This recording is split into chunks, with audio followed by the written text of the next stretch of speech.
Welcome, everyone. Today, we are diving into the fascinating world of decision-making.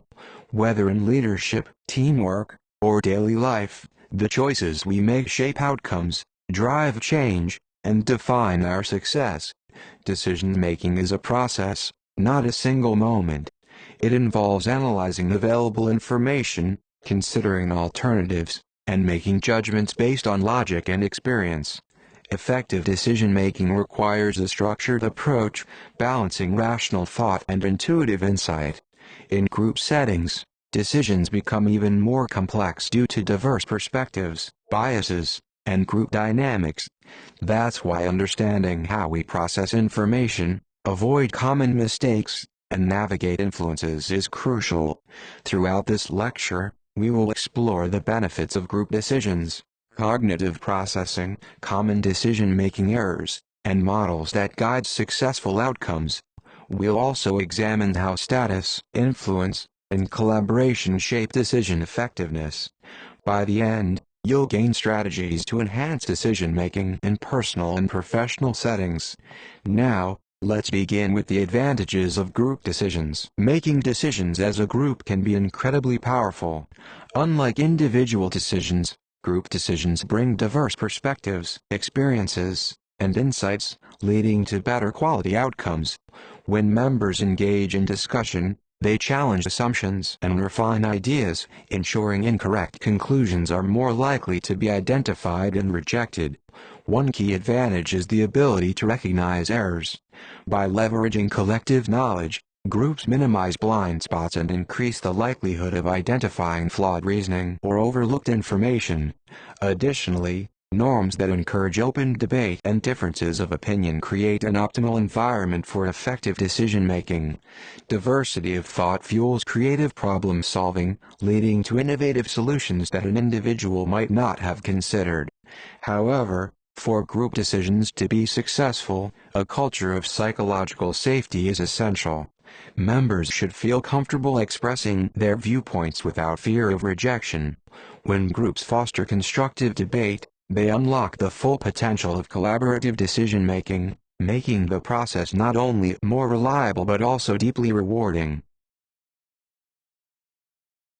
Group decisions can outperform individual ones when done right. Interaction among members sparks better ideas, insights, and strategies.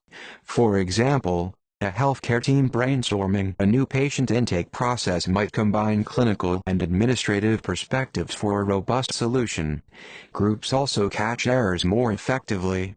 Diverse viewpoints help reject flawed decisions, like spotting a risky regulatory submission before it fails Health Canada standards.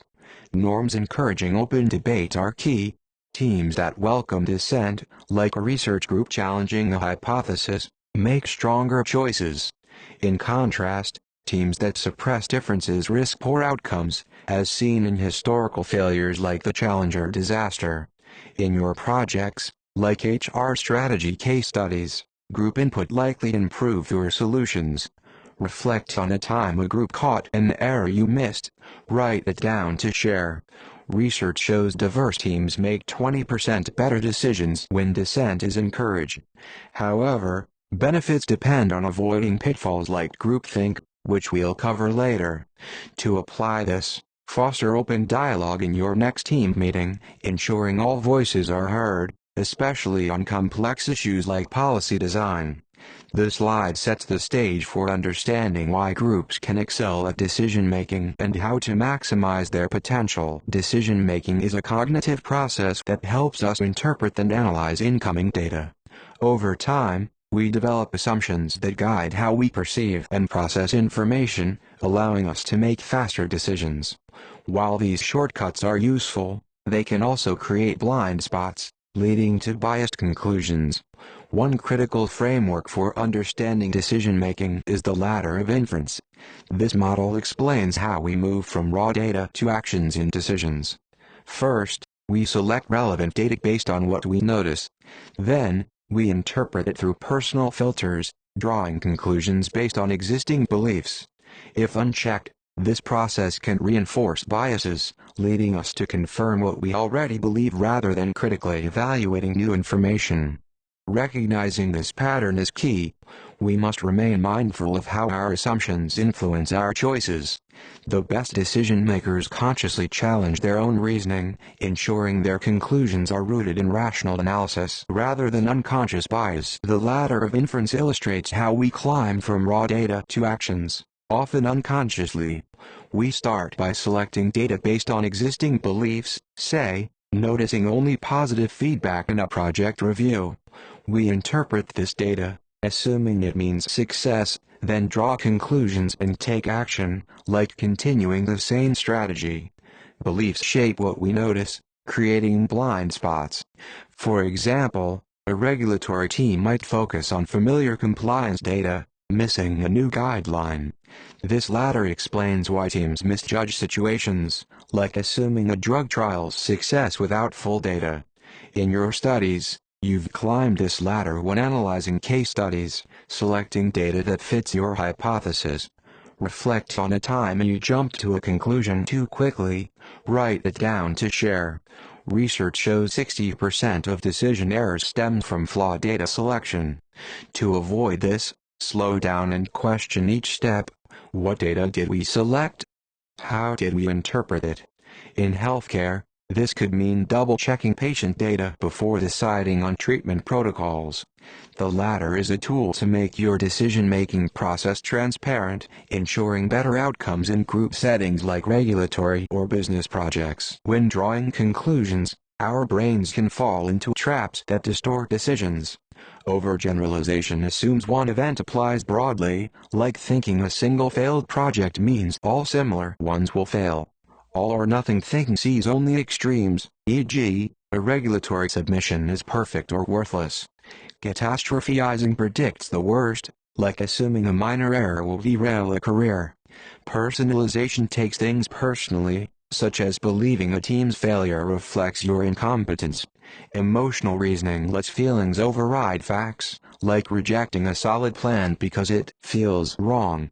Mind reading assumes others' thoughts, like thinking a teammate disagrees without evidence. These errors can plague group decisions, as seen in healthcare teams misjudging patient needs due to emotional reasoning.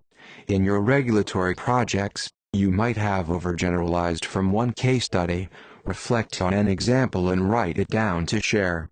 Research shows these biases affect 80% of group decisions. To counter them, challenge conclusions in team discussions. Ask, is this based on facts or assumptions? This ensures robust decisions, like choosing a compliance submission strategy. Understanding these traps helps you avoid flawed conclusions in academic or professional work. Groups often stumble into decision-making traps that undermine outcomes. Groupthink occurs when cohesion silences dissent, as we'll explore next. Overconfidence makes teams assume their choice is right because everyone agrees, like approving a flawed policy without scrutiny. Premature decisions arise when teams rush, ignoring alternatives, as seen in failed product launches. Confirmation bias leads groups to seek only supporting evidence, like a regulatory team ignoring risks in a submission plan. Shared information bias means teams discuss only known data, missing novel insights. Group polarization pushes teams to extreme decisions, like adopting risky strategies. Escalation of commitment locks teams into bad choices to save face, such as continuing a failing project. In your HR or regulatory projects, you've likely seen these. Reflect on one instance and write it down to share. Research shows these mistakes reduce decision quality by 30%. To avoid them, encourage dissent and slow down to explore options, as we'll see in the functional model. These pitfalls are critical to recognize in fields like healthcare, where errors can impact lives. Let's dive deeper into groupthink next to understand its dangers. Groupthink is a major decision-making pitfall where cohesive groups adopt the dominant member's decision without question, stifling dissent. This creates an atmosphere where challenging the group feels impossible, as seen in historical errors like the Iraq War intelligence failures, exemplified by Colin Powell's UN presentation on anthrax. In healthcare, groupthink might lead a team to approve a flawed protocol because a senior doctor endorses it. Symptoms include self-censorship, pressure on dissenters, and an illusion of unanimity. In your group projects, like regulatory case studies, you might have felt hesitant to challenge a leader's idea. Reflect on this and write it down to share. Research shows groupthink reduces decision quality by 40% in cohesive teams. To counter it, assign a devil's advocate to question assumptions, as NASA did post-Challenger. Encourage open debate, like asking, what could go wrong? In a team meeting. In regulatory affairs, this could prevent overlooking critical compliance issues. Understanding groupthink helps you foster healthier group dynamics, ensuring better decisions in academic or professional settings. Next, we'll explore overconfidence. Another trap to avoid. Overconfidence tricks groups into believing their decision is flawless because everyone seems to agree. This can lead to disaster, like a business launching a product without testing due to collective certainty. In healthcare, overconfidence might cause a team to approve a treatment plan without enough evidence. A group skeptic is vital, someone to challenge the status quo and highlight risks, like questioning a regulatory submission's assumptions. Without this, teams ignore red flags, as seen in financial crises where group consensus overlooked market risks. In your projects, you might have assumed a group plan was solid due to agreement. Reflect on this and write it down to share. Research shows overconfidence affects 50% of group decisions, reducing accuracy. To combat it, encourage questions like, what evidence supports this? Or assign a skeptic role in meetings. In regulatory affairs, this could mean double-checking data before submitting to Health Canada. Overconfidence is a subtle but dangerous trap, and fostering skepticism ensures more robust decisions. Let's move to premature decisions. Another common mistake. Premature decisions occur when teams rush to choose without exploring enough options, leading to suboptimal outcomes. For example, a healthcare team might pick the first patient triage system suggested, missing better alternatives. This often stems from time pressure or discomfort with uncertainty. In regulatory affairs, rushing a submission strategy might ignore critical guidelines, risking rejection. Research shows teams that consider at least 5 options make 25% better decisions. Slowing down to brainstorm, as we'll see in the functional model, helps. In your projects, like HR case studies, you might have rushed a decision. Reflect on one instance and write it down to share. To avoid this, use structured brainstorming, listing multiple options before deciding, like generating several compliance approaches.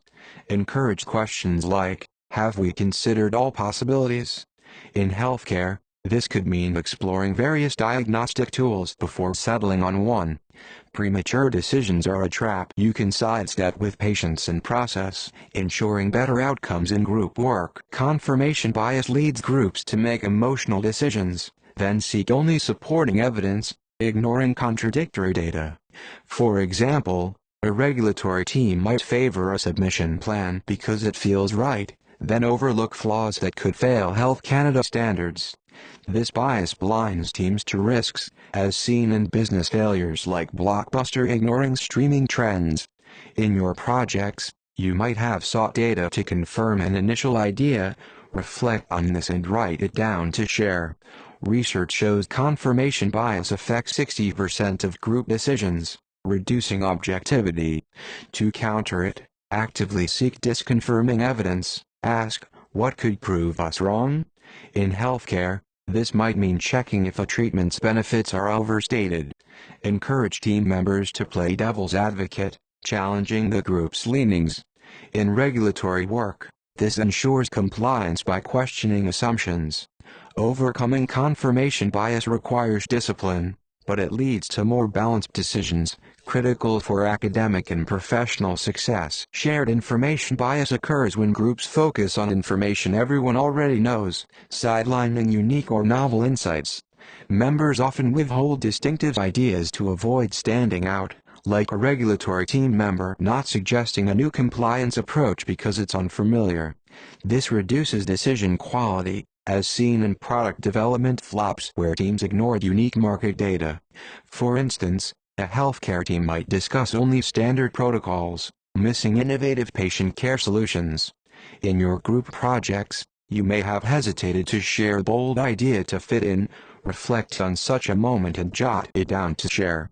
Research by Stas Sarantitis shows this bias cuts idea diversity by 30%, limiting creativity. To combat it, encourage each member to share one unique perspective before discussing shared knowledge, perhaps using anonymous submissions to reduce fear. In regulatory affairs, this could uncover critical data for Health Canada submissions. For example, a team member's novel risk assessment might strengthen the dossier. Apply this in your next meeting by asking, what new information do we each bring? This ensures richer discussions, vital for fields like healthcare or policy where diverse insights drive innovation. Overcoming shared information bias unlocks a group's full potential, leading to more robust decisions. Group polarization occurs when discussions push teams toward extreme decisions that individuals wouldn't support alone. As members reinforce each other's views, moderate ideas escalate to risky or overly cautious ones. For example, a healthcare team might overreact to a minor issue, proposing a drastic policy overhaul, like mandating unnecessary tests. In regulatory affairs, polarization could lead to an overly aggressive submission strategy, ignoring balanced options. This dynamic, seen in jury deliberations swinging to extreme verdicts, stems from social comparison and persuasive arguments. In your projects, you might have noticed a group adopting a bold plan after heated debate. Reflect on this and write it down to share. Research by Moscovici shows polarization affects 40% of group decisions, reducing rationality. To prevent it, moderate discussions by ensuring quieter members speak, perhaps using a round-robin format. Ask, are we leaning too extreme? To ground decisions. In healthcare, this ensures patient-focused solutions, like balanced treatment plans. In your regulatory work, avoiding polarization could mean choosing a practical compliance path over a risky one. Apply this by fostering diverse input in your next team discussion, ensuring decisions stay reasonable and effective across fields. Escalation of commitment traps groups into sticking with bad decisions to avoid admitting failure, even when evidence shows they're wrong. For example, a regulatory team might persist with a flawed submission plan despite Health Canada rejections, hoping to save face. In business, this looks like continuing a failing product launch, as seen in cases like the Concorde jet. The sunk cost fallacy stems from pride or fear of criticism. In your group projects, you might have pushed a failing idea to avoid looking wrong. Reflect on this and write it down to share. Research by Sta shows escalation affects 50% of strategic decisions, wasting resources. To break this cycle, regularly evaluate decisions with fresh data. Asking, should we pivot? In healthcare, this might mean abandoning an ineffective protocol after poor patient outcomes. Encourage open admission of mistakes, as agile teams do by reviewing sprints. In regulatory affairs, this ensures flexibility, like revising a dossier based on feedback. Apply this by setting clear evaluation points in your next project, ensuring decisions align with evidence. Recognizing escalation helps groups cut losses, making smarter choices in academic or professional settings. The functional model of decision-making offers a structured approach to avoid common pitfalls, with 4 phases: orientation, discussion, decision, and implementation. Like the Council of Elrond in The Lord of the Rings, it unites diverse perspectives to tackle complex problems. Orientation defines the issue and sets goals. Discussion explores options. Decision selects the best, and implementation executes it. This model prevents errors like groupthink by ensuring clarity and collaboration. For example, a healthcare team might use it to address long wait times, systematically exploring solutions. In your regulatory affairs projects, you've likely followed parts of this model, like debating compliance strategies. Reflect on one instance and write it down to share. Research shows structured models improve decision quality by 35%. Apply this by mapping out these phases in your next team meeting, like defining a policy issue clearly before brainstorming. The Elrond example highlights how structured dialogue leads to robust outcomes. This model is a roadmap for effective group decisions, ensuring clarity and follow-through in fields like healthcare, business, or policy. The orientation phase sets the foundation for effective decision-making by defining the problem, setting goals, and planning the process. Like Elrond declaring the threat of Mordor, clarity here aligns the team. For instance, a regulatory team might define a problem as delays in Health Canada approvals, set a goal to reduce processing time by 20%, and plan to gather stakeholder input. This phase prevents premature decisions by ensuring everyone understands the issue. In healthcare, orientation might involve identifying high patient readmission rates and planning data collection. In your projects, you've defined problems, like in case studies. Reflect on one example and write it down to share. Research shows clear problem definition boosts decision success by 30%. To apply this, start your next team meeting by agreeing on the problem and objectives, like ensuring a submission meets regulatory standards. Elrond's focus on uniting against a threat shows how orientation rallies teams. This step is critical for complex decisions, ensuring alignment and focus in academic or professional work, from policy design to healthcare solutions. The discussion phase involves gathering information, identifying alternatives, and evaluating them, much like Boromir, Gandalf, and Aragorn debating the ring's fate. Diverse perspectives enrich this stage, preventing biases like confirmation bias.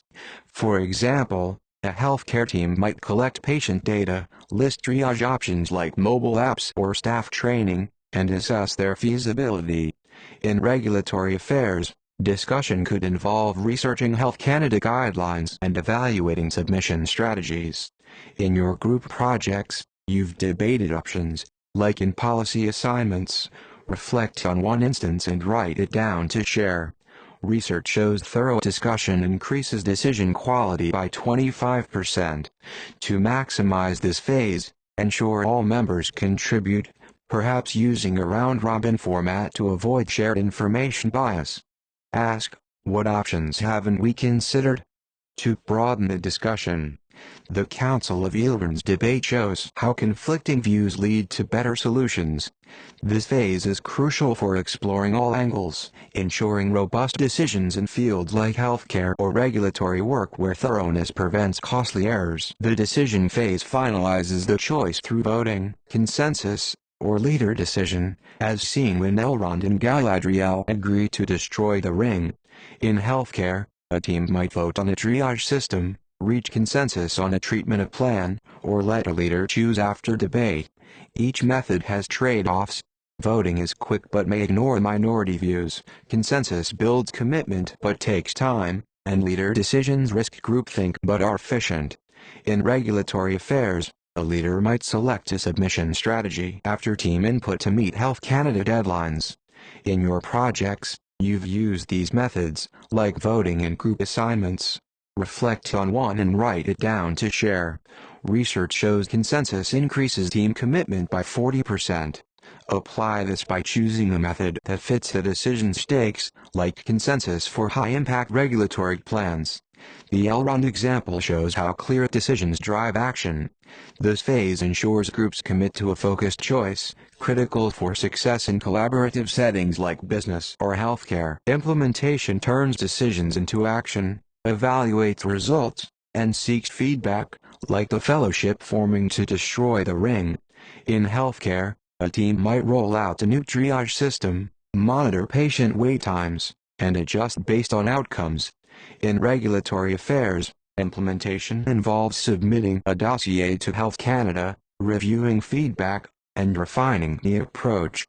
This phase prevents escalation of commitment by objectively assessing results. In your projects, you've implemented plans, like executing a case study solution. Reflect on one example and write it down to share.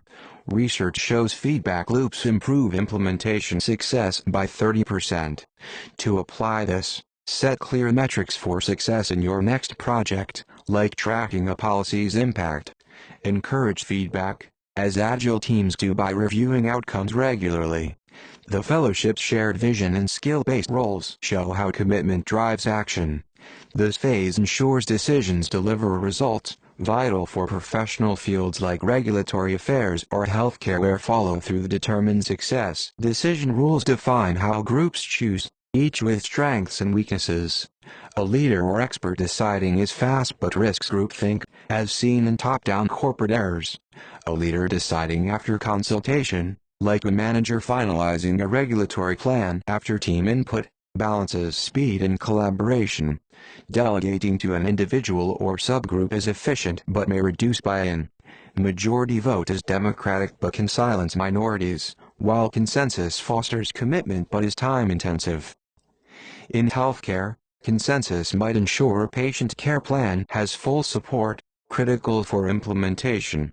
In your projects, you've used these rules, like voting and group assignments. Reflect on one method and write it down to share. Research shows consensus boosts team satisfaction by 35%.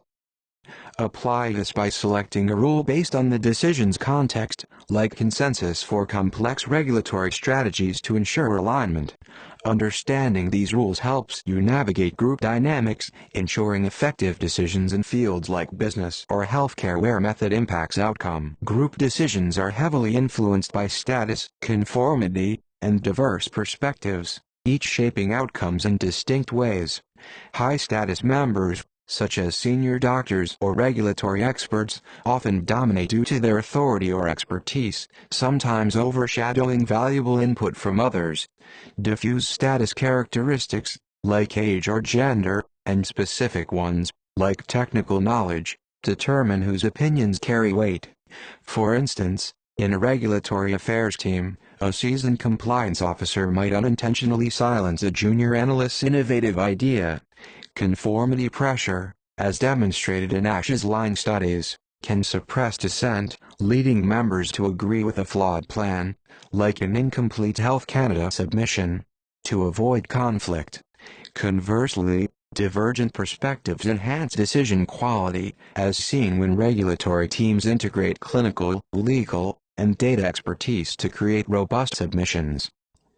In your previous group projects experience, you may have noticed status or conformity affecting decisions, perhaps when a dominant teammate's idea prevailed.